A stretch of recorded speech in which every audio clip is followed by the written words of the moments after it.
Welcome, myth seekers and story enthusiasts, to another thrilling tale from the world of myths and mythologies.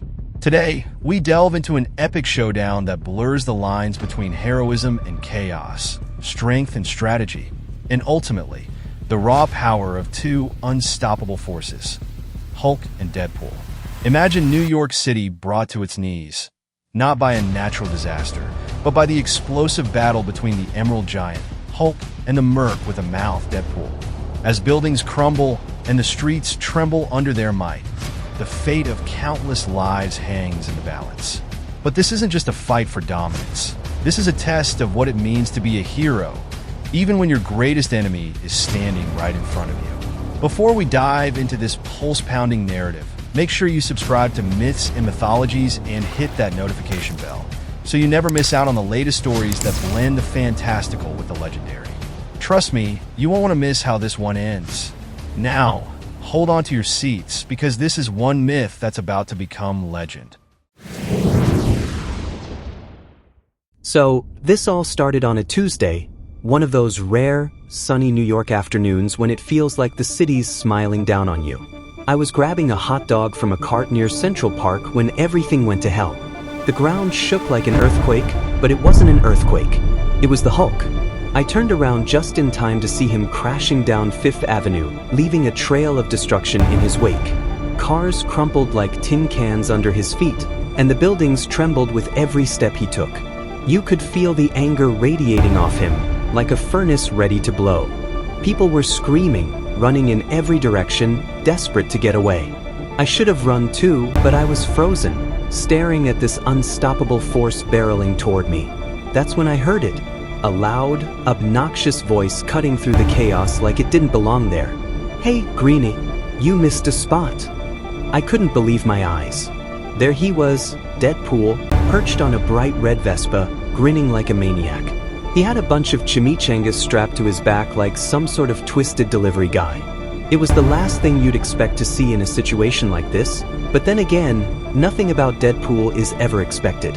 Hulk's eyes locked onto him, and for a split second, I thought Deadpool was done for. The Hulk let out this guttural roar, so loud that it felt like the air itself was vibrating. Then, without warning, he charged at Deadpool, moving faster than something that big should be able to. Deadpool, being Deadpool, just chuckled. He kicked off from his Vespa, drawing his katanas in one smooth motion. What followed was the most insane thing I've ever seen. Deadpool was dodging and weaving through Hulk's attacks, slicing at him whenever he got close enough. The guy was actually holding his own, sort of. But then Hulk got a lucky shot in. Or maybe it wasn't luck. Maybe it was just inevitable. Hulk's fist connected with Deadpool's side, and the sound of the impact was like a bomb going off. Deadpool was sent flying, crashing through 3 buildings before finally coming to a stop. I'll never forget the sight of it, rubble and dust everywhere, and Deadpool's broken body lying in the middle of it all. For a moment, it was silent. I thought it was over, that Deadpool was out for good. But then the impossible happened. Deadpool started to move. Slowly at first, like some kind of twisted puppet with its strings cut. His limbs were bent in ways they shouldn't be, but he was healing, fast. Bones snapped back into place, skin knitted itself together, and within seconds, he was back on his feet. "Okay, now I'm mad," Deadpool muttered, more to himself than anyone else. Then he pulled out a rocket launcher from somewhere. Don't ask me where, it's Deadpool.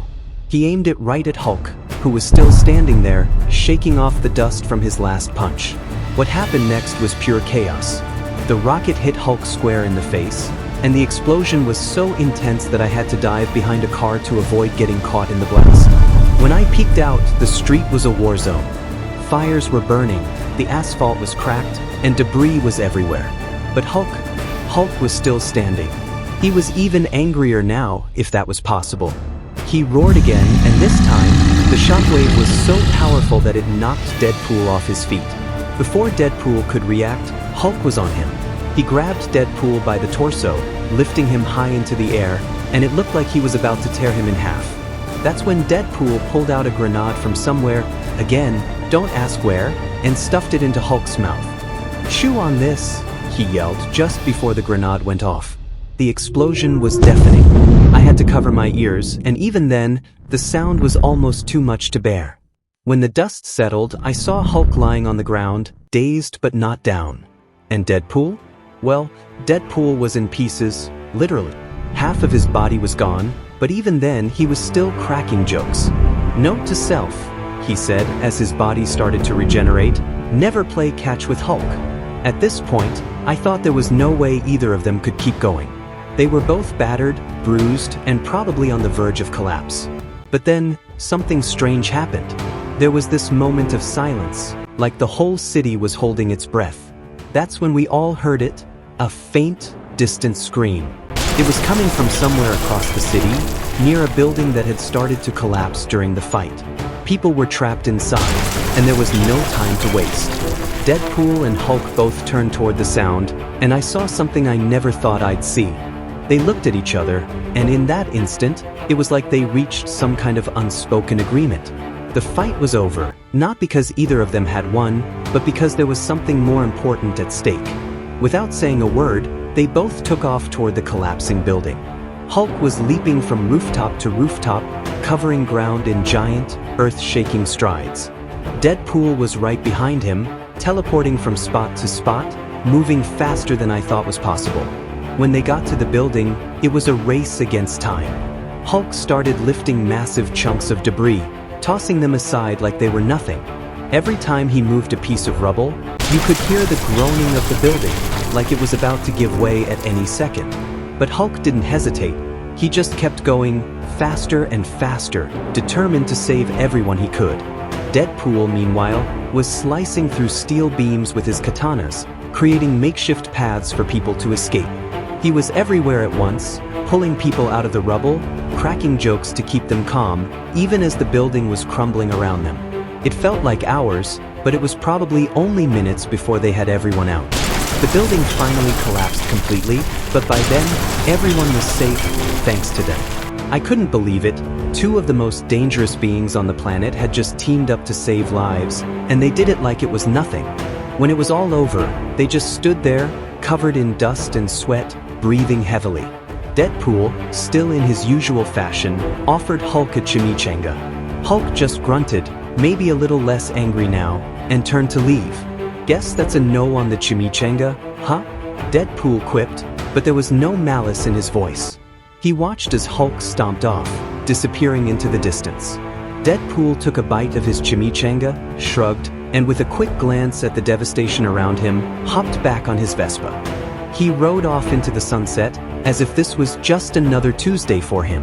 I stood there for a long time, trying to process what I'd just witnessed. Hulk versus Deadpool. Two unstoppable forces clashing in a battle that could have destroyed the city. But in the end, it wasn't about who was stronger or who could win. It was about something bigger than both of them. Something that made even the Hulk and Deadpool realize there are some fights that aren't worth finishing when there's humanity to save.